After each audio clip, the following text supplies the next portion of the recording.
चला नहीं है, मैं पैरालाइज हूँ।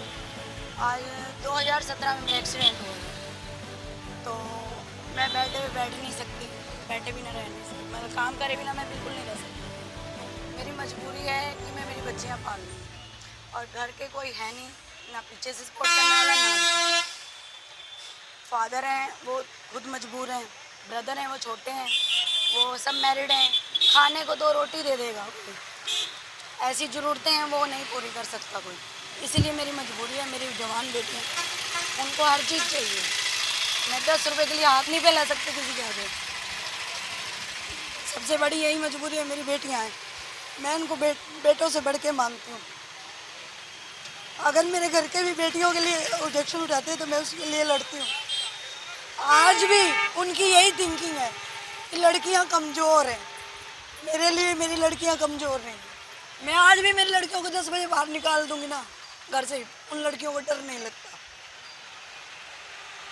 यहाँ की 20 साल बाद मेरे को यहाँ आने पे यही लग रहा है कि वही सिरसा है, कोई डेवलप नहीं है। आज भी बेटी के अंदर डर डाल रखा है इन्होंने कि बेटी घर से बाहर नहीं जा सकती है। क्यों नहीं जा सकती? कि बेटी है, बेटा 10 बजे 12 बजे बाहर निकल जाएगा, वो सही है। बेटी अगर कमाती है तो वो बुरी है। 20 साल बाद मैंने बहादुरगढ़ में 20 साल काटे हैं, मेरा कोई वहाँ नहीं है, मेरे सिरसा में सब कुछ है। मेरी फैमिली, मेरे फादर ब्रदर मेरे सब सिरसा में है। वो अभी भी इग्नोर करना चाहते हैं मुझे, इसलिए कि वो कहते हैं तो पब्लिक मोहल्ले में मत आना, मोहल्ले में लोग देख लेंगे, ये जान लेंगे कि ये उनकी बेटी है। क्यों? क्या डर है? मैं अपनी पहचान छुपा दूँ? मैं नहीं छुपाऊंगी अपनी पहचान। हर रोज यही बात होती है घर में, अब तो मैं बिल्कुल नहीं छुपाऊंगी। उन्होंने मेरे को कभी कुछ नहीं कहा। मैं जहाँ खड़ी होती हूँ, मुझे जो सवारी मिलती है मैं लेके जाती हूँ, कोई मुझे कुछ नहीं कहता। कोई समस्या नहीं है।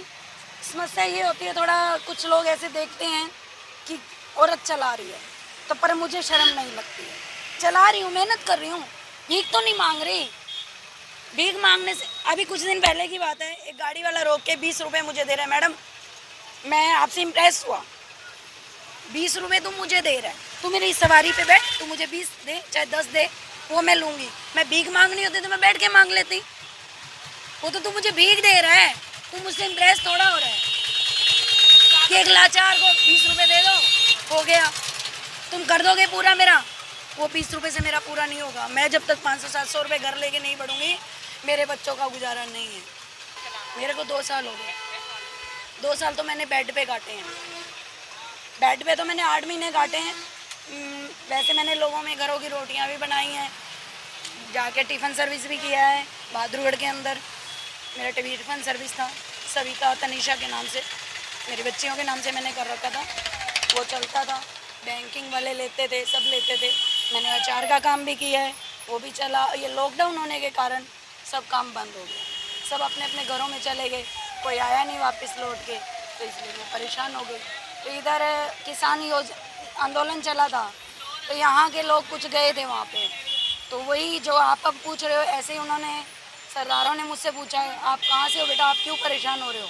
तो मैंने बोला उनको ऐसे ऐसे बात, कह रहे तो आप पेरेंट्स के पास क्यों नहीं जाते? मैंने कहा वो एक्सेप्ट ही नहीं करना चाहते मुझे। 20 साल हो गए, उन्होंने मुझे पूछा नहीं, अब क्या पूछेंगे? तब उन्होंने न्यूज़ में निकलवाया था, तब इन लोगों ने पढ़ा था कि हमारी बेटी, इनको तो ये लगता था ख़त्म हो चुकी है। नहीं, शादी तो मेरी कहीं और की हुई थी। तो वहाँ से मैंने जाना, घर में कोई झगड़ा होना, तो इन्होंने संभाला नहीं मेरे को। तो मैं वहाँ से, ये मुझे बोल देते थे कि तुम अगर वापस आओगी ना तो हम तुम्हें फिर वहीं भेजेंगे। वो मारता पीटता, मेरे साथ बहुत कुछ करता, मैंने कभी कुछ नहीं कहा। और इनको मैं कहती तो ये मानते ही नहीं थे।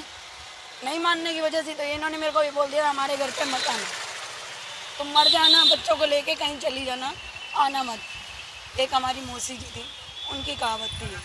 तो मैंने उस दिन के बाद कदम नहीं रखा। हाँ, 9th क्लास में पढ़ती है मेरी छोटी बेटी, सागवान स्कूल में यहाँ पे।